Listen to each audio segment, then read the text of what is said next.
یا پھر بحث و مباحثے غیر ضروری طور پر اکثر کچھ میڈیا میں کیے جاتے ہیں. اس کا کیا مقصد ہے، ضرور اس پر ہمارے ایکسپرٹس اس پر بھی گفتگو کریں گے. سب سے پہلا سوال میں مفتی سہیل ندوی صاحب سے کرنا چاہوں گا. فتویٰ ایکچولی کیا ہے اور اس کی شرعی حقیقت کیا ہوگی، اس پر آپ تفصیلی روشنی ڈالیں.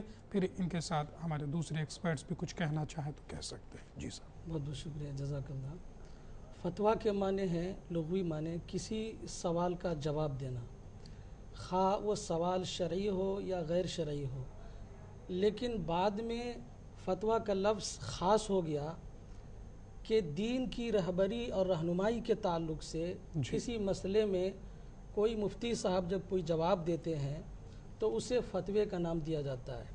زندگی کے کسی بھی شعبے سے متعلق پیش آمدہ مسائل میں دینی رہبری اور رہنمائی کا نام فتویٰ ہے. بالفاظ دیگر یوں کہا جا سکتا ہے کہ کسی مسلمان کو جب کوئی مشکل مسئلہ درپیش ہو تو اس کے استفسار پر قرآن و حدیث کے حوالے سے اور اس کی تشریحات اور توضیحات کی روشنی میں جو رہبری اور رہنمائی کی جاتی ہے اس کا نام فتویٰ ہے.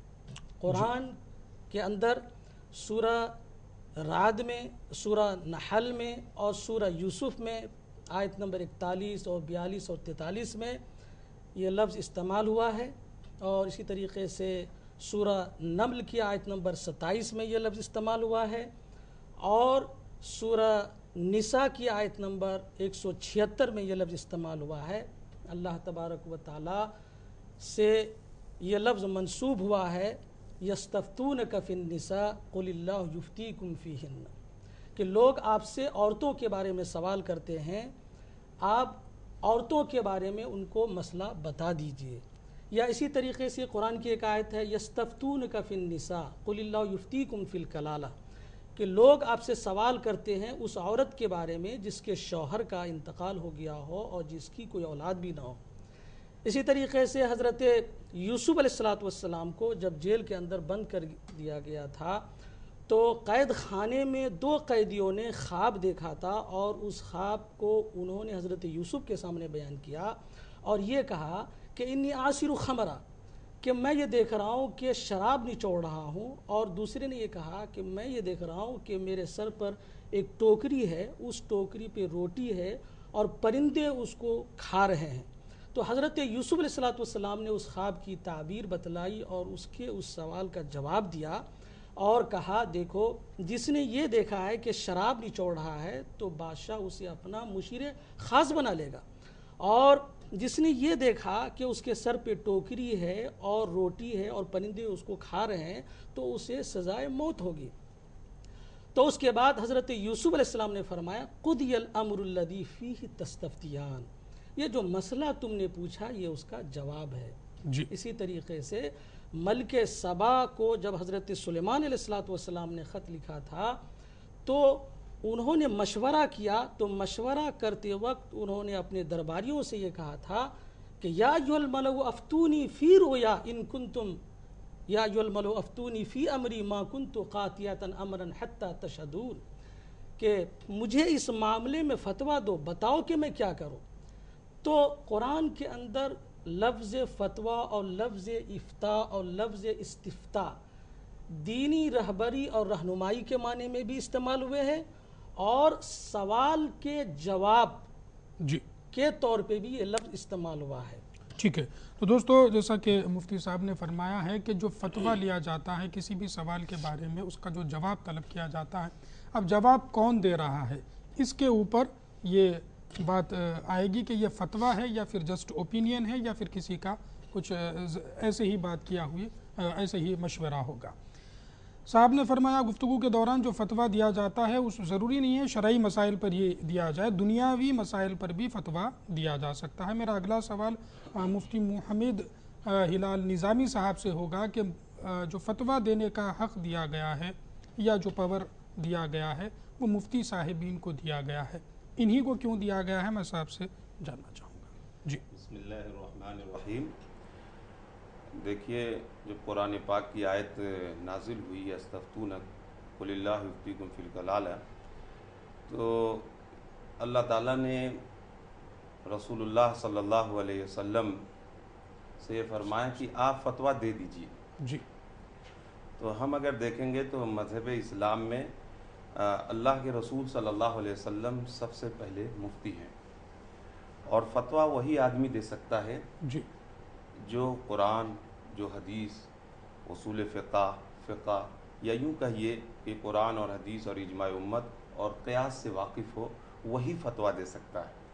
اور جو باقاعدہ طور پہ کسی سے سبق حاصل پڑھا ہو، سبق سیکھا ہو، اور باقاعدہ مفتی کے پاس بیٹھ کر وہ جو پڑھتا ہو اور اس نے مشق اور تمرین کیا ہو، تو وہی فتویٰ دے سکتا ہے.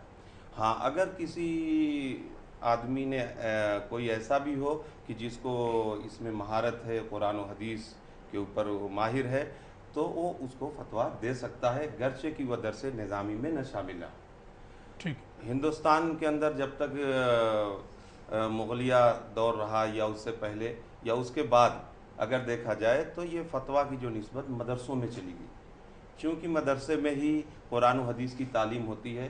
اور ہندوستان کے اندر جامعہ نظامیہ کی ایک بڑی اہمیت ہے، دکن کے اندر ایک مشہور ہے، باقاعدہ شعبہ افتاء اس میں قائم ہے، اور جس سے جو بھی شرعی مسئلہ ہوتا ہے یا جو بھی چیزیں ہوتی ہیں لوگ رجوع ہوتے ہیں اور باقاعدہ ان کو قرآن و حدیث کی روشنی میں ان کو فتویٰ دیا جاتا ہے، نہ کہ اپنی منچاہی اور نہ کہ اپنی مرضی سے فتویٰ دیا جاتا ہے. جی.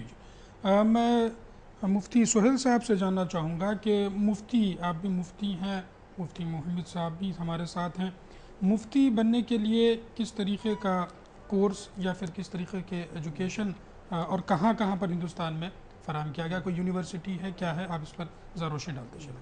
دیکھیے، مشہور مدرسے ہیں جیسے دارالعلوم دیوبند ہے، دارالعلوم ندوۃ العلماء ہے، اور جیسا کہ جامعہ نظامیہ ہے. ان مدرسوں میں عالم اور فاضل کا کورس 8 سال کا ہے. عالم فاضل کا کورس کرنے کے بعد 2 سال کا تخصص فی الفقہ ہوتا ہے، یعنی اسپیشلائزیشن ان اسلامک جوڈیشل. ٹھیک ہے. تو تخصص فی الفقہ 2 سال کا کورس ہوتا ہے، جس میں وہ طالب علم یا وہ جنہوں نے داخلہ لیا ہے ایک مفتی کی تربیت میں 2 سال تک فتویٰ نویسی کی تربیت حاصل کرتا ہے، نقل نویسی کی تربیت حاصل کرتا ہے، اور فتوے کے شرائط کیا ہیں اور اس کے واجبات کیا ہیں، کن حالات میں فتویٰ دینا چاہیے، کن حالات میں نہیں دینا چاہیے. جی.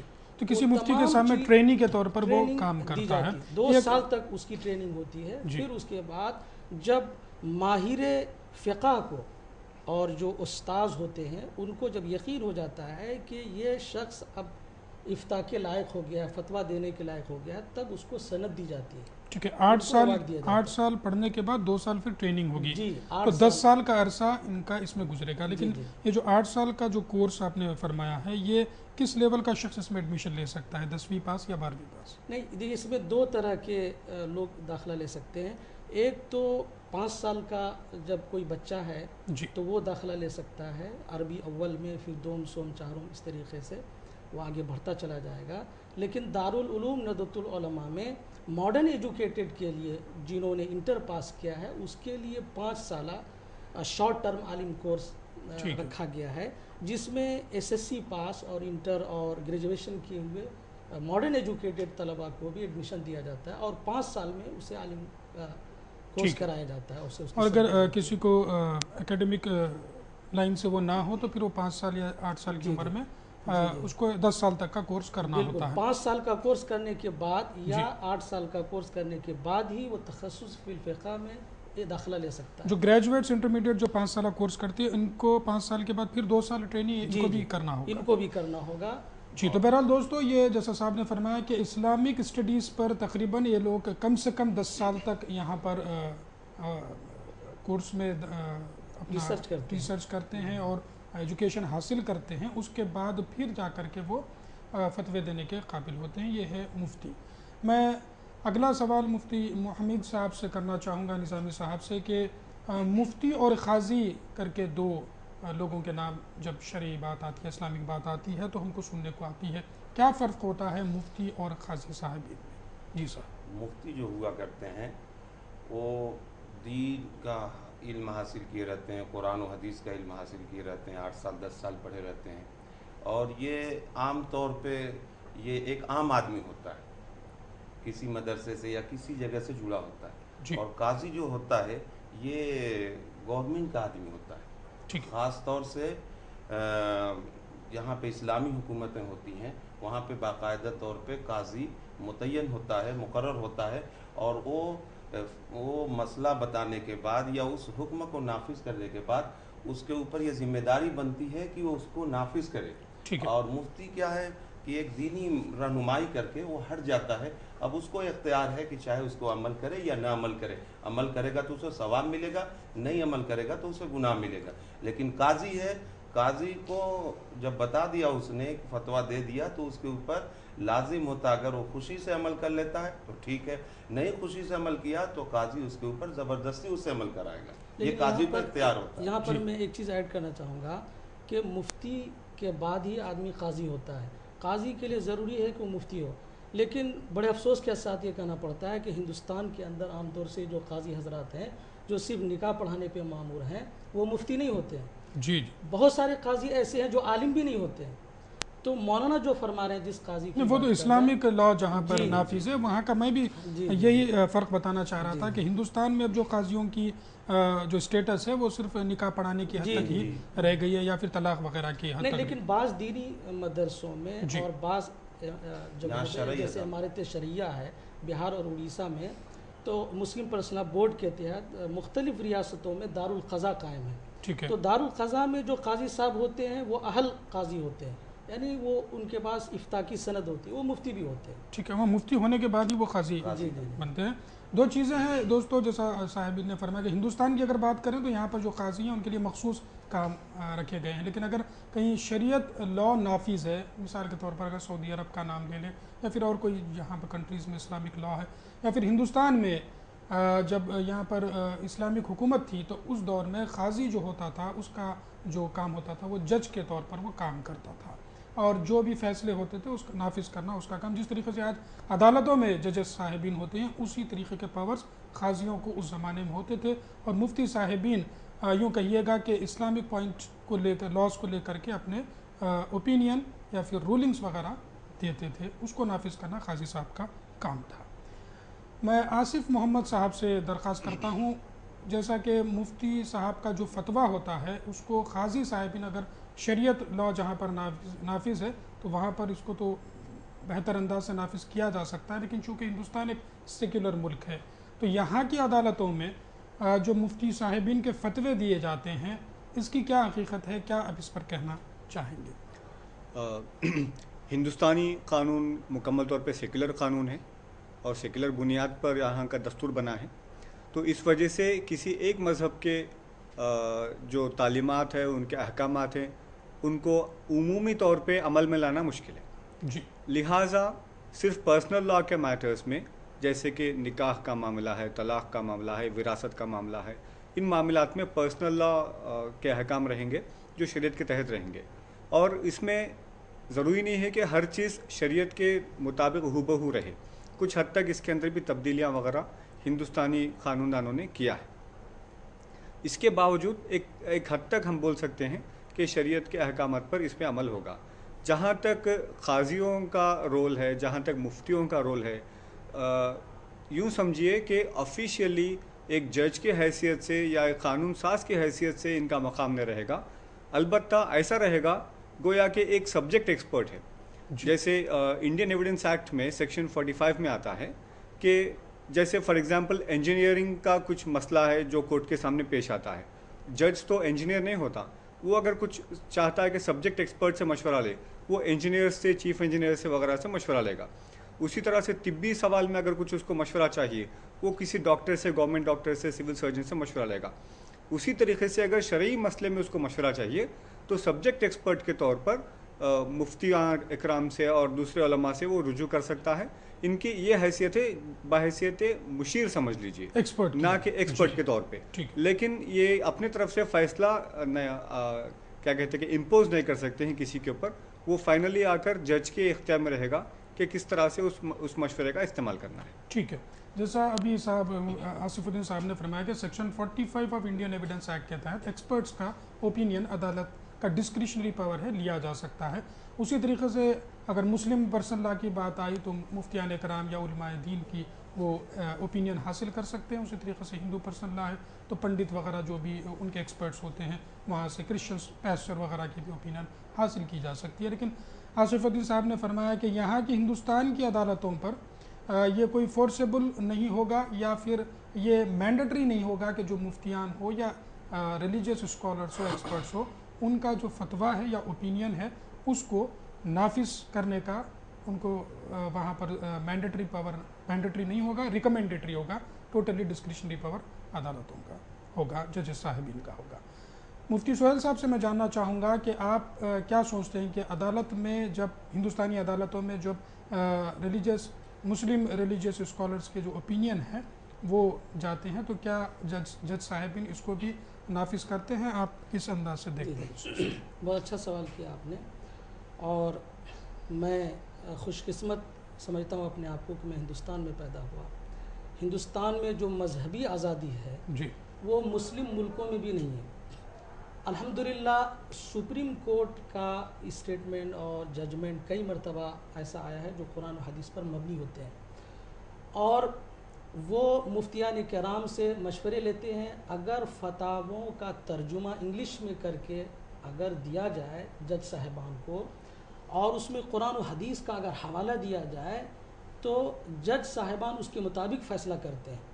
اگر فریقین یعنی عدالت میں پہنچنے والا فریقین اگر مسلمان ہیں تو سپریم کورٹ کے جج بھی قرآن و حدیث کے مطابق ہی فیصلہ دیتے ہیں۔ جی اللہ ماشاءاللہ ایک آدھ مسئلے میں جو ہے لا علمی کی وجہ سے الگ لا علمی نہیں ہوتی ہوگی صاحب، وہ جہاں تک چونکہ میں لا کا اسٹوڈنٹ ہوں، وہ لا علمی نہیں ہوتی، وہ ہوتی ہے کہ اگر کچھ ایسی باتیں آ جائے جو ڈائریکٹلی فنڈامنٹل رائٹ سے کچھ ٹکراؤ اگر محسوس کرتے ہیں ججز صاحبین، انہی حالات میں کچھ الگ فیصلے شاید ہم کو کچھ دیکھنے کو آئے ہیں۔ جی فرمائیے۔ وہ جج صاحبان کو قرآن و حدیث کا اتنا علم نہیں ہوتا ہے، جی جی جتنا علم انہیں مہیا کرایا جاتا ہے یا جتنا انہیں بتایا جاتا ہے اس کی روشنی میں وہ فیصلہ دیتے ہیں۔ جی اگر ان کے پاس وہ قرآن و حدیث کا پورا علم ہو تو وہ بھی یہ سمجھتے ہیں اور جانتے ہیں کہ ہندوستان ایک دستوری سیکولر ملک ہے اور ہر مذہب کے ماننے والوں کو دستوری اور آئینی حقوق حاصل ہیں، تو وہ اس کے مطابق فیصلہ دیتے ہیں۔ جی تو الحمدللہ یہاں کی جو عدالتیں ہیں وہ دارالعلوم دیوبند ہو، چاہے دارالعلوم ندوۃ العلماء ہو، چاہے جامعہ نظامیہ ہو، اس کے فتاوے کو تسلیم کرتی ہے۔ جی اگر انگلش میں ٹرانسلیشن کر کے ان کو زبان میں جو زبان وہ سمجھتے ہیں اس زبان میں اگر اس کو دیا جائے۔ بے شک اس میں ایک چیز میں اضافہ کرنا چاہوں گا کہ کبھی کبھی ایسا ہوتا ہے کہ ہندوستان کے جو قوانین ہیں، اس کے جو بنیاد ہے، اصول ہیں، ان اصولوں میں اور قرآن و احادیث کے اصول میں اگر فرق آ جائے، ویسی صورت میں جج جیسے آپ کہے تھے وہ ہندوستانی قوانین کو ترجیح دے گا، اور اسی مسئلے کو لے کر شاہبانو کا کیس اتنا بڑا مسئلہ بن گیا تھا ٹھیک ہے کہ سیکشن 125 آف CRPC کے تحت اپنے مینٹیننس میں والدین، اولاد، متعلقہ بیوی کو بھی مینٹین کرنا، زندگی بھر مینٹین کرنا شوہر کی ذمہ داری ہے ہندوستانی قانون کے تحت، لیکن شریعتاً اس طرح سے نہیں ہے، صرف عدت کے ایام تک اس کی مینٹیننس کرنے کی ضرورت ہوتی ہے۔ تو اس میں جب تضاد آیا تو پھر سپریم کورٹ نے نیا قانون لایا، اس طرح سے اس کو پھر سیٹرائٹ کرنا پڑا۔ تو یہ تو بڑا مسئلہ تھا، لیکن اس طرح کے چھوٹے چھوٹے اختلافات اور تضاد ہم ممکن ہیں، جہاں پر بھی ویسی چیز رہے گی ہم کو نظر آئے گا کہ جج ہندوستانی قانون کو ترجیح دے گا اور اسلامی قانون کو ترجیح نہیں دے گا۔ ٹھیک ہے، ترجیح جیسا کہ آصف صاحب نے فرمایا ہے، اگر کچھ اختلاف ہوتا ہے تو پھر وہی فنڈامنٹل رائٹس کے ڈائریکٹلی کوئی وہاں پر اثر ہو رہا ہو تو ہی جج صاحبین اس میں بلدخل کرتے ہیں۔ سہیل صاحب، مفتی سہیل صاحب نے جیسا فرمایا کہ یہ ذمہ داری مفتیان اکرام اور علماء دین کی ہے کہ صحیح رہنمائی ججز کی جائے، کہ جب کبھی کوئی مسئلہ پیش آتا ہے تو اس کو انگریزی میں صحیح انداز میں بتاتے ہوئے ججز صاحبین کے سامنے اگر وہ چیز رکھی جائے تو وہ امید ہم یہ کریں گے کہ اس حساب سے فیصلہ دیں گے کانسٹیٹیوشن کے دائرے میں رہتے ہوئے۔ اب وقت ہو چلا ہے دوستو ایک چھوٹے سے بریک کا، فتوے پر گفتگو جاری رہے گی، ہم حاضر ہوتے ہیں اس چھوٹے سے بریک کے بعد۔